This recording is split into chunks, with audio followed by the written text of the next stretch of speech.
International Relations for Beginners by AZLAN Adnan, M.A. Thursday, 19th of February 2026. International relations, often shortened to IR, is the study of how states and other actors interact in the global system. It explains why countries cooperate, why they compete, why wars begin, and why peace sometimes holds. It also covers trade, diplomacy, alliances, sanctions, migration, climate politics, and the rules that govern international behavior. At the center of IR is a simple question: who has power, and how is it used? The international system has no world government above states, meaning it is anarchic in structure. This does not mean chaos, but it does mean there is no final authority to enforce rules in the way a national government enforces laws. States therefore rely on self-help, alliances, deterrence, and diplomacy to survive. The most basic unit in IR is the state.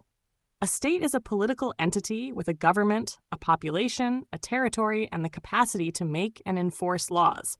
States are considered sovereign, meaning they have the legal right to govern their internal affairs without external interference.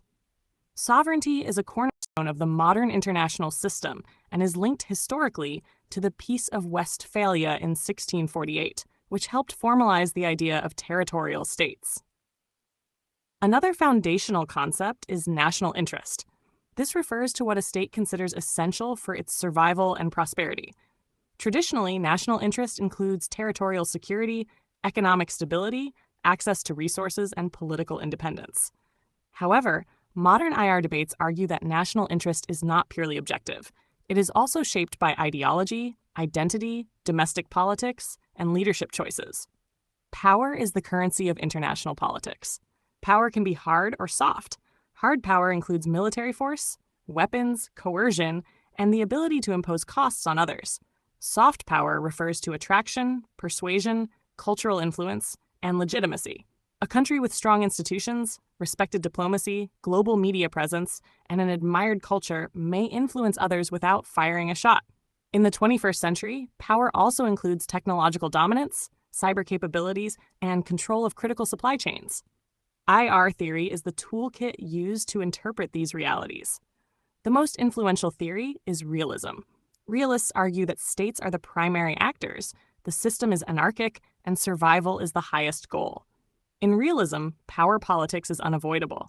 States balance against threats, form alliances to prevent domination, and often distrust the intentions of others. A classic realist idea is the security dilemma.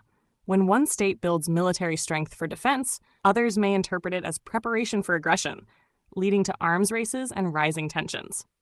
Closely related is neorealism, or structural realism. It argues that the structure of the international system shapes state behavior more than individual leaders do. If the system is anarchic, states must prioritize security. Whether a system is unipolar, bipolar, or multipolar also matters. A unipolar system has one dominant power.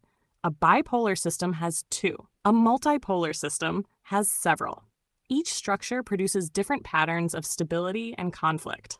The second major approach is liberalism. Liberals argue that cooperation is possible and often rational. States are not only concerned with relative power, but also with absolute gains, meaning they can benefit together. Liberalism emphasizes the role of institutions, international law, trade, and democracy. Institutions reduce uncertainty, create rules, and make cooperation more durable. Trade creates interdependence, raising the costs of war. Liberal thinkers also argue that democracies are less likely to fight one another, a claim often called democratic peace theory. A third major approach is constructivism. Constructivists argue that international politics is shaped not only by material power, but also by ideas, norms, and identity. States act based on how they see themselves and how they interpret others.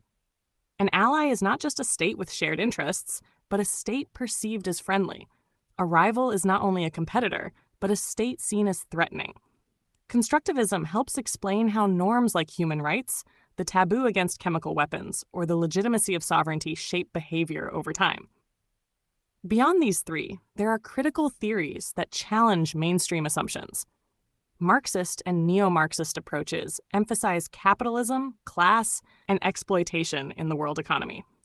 Post-colonial theory highlights how imperial legacies shape global hierarchies, knowledge, and development.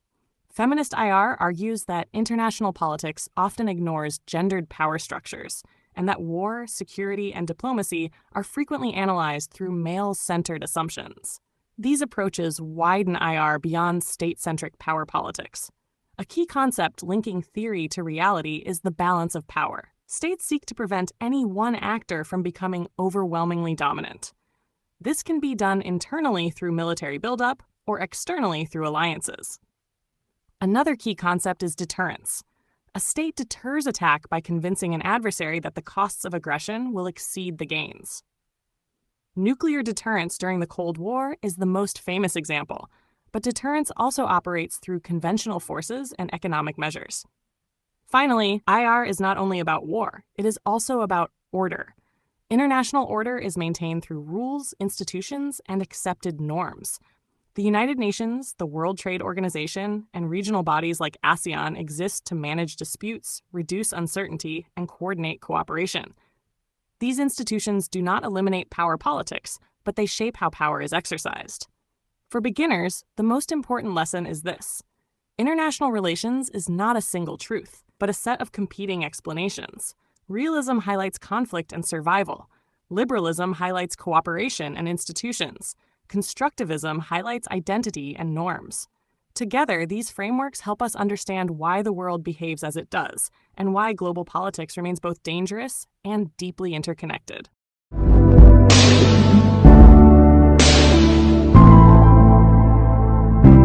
Don't forget to hit that subscribe button to show your support.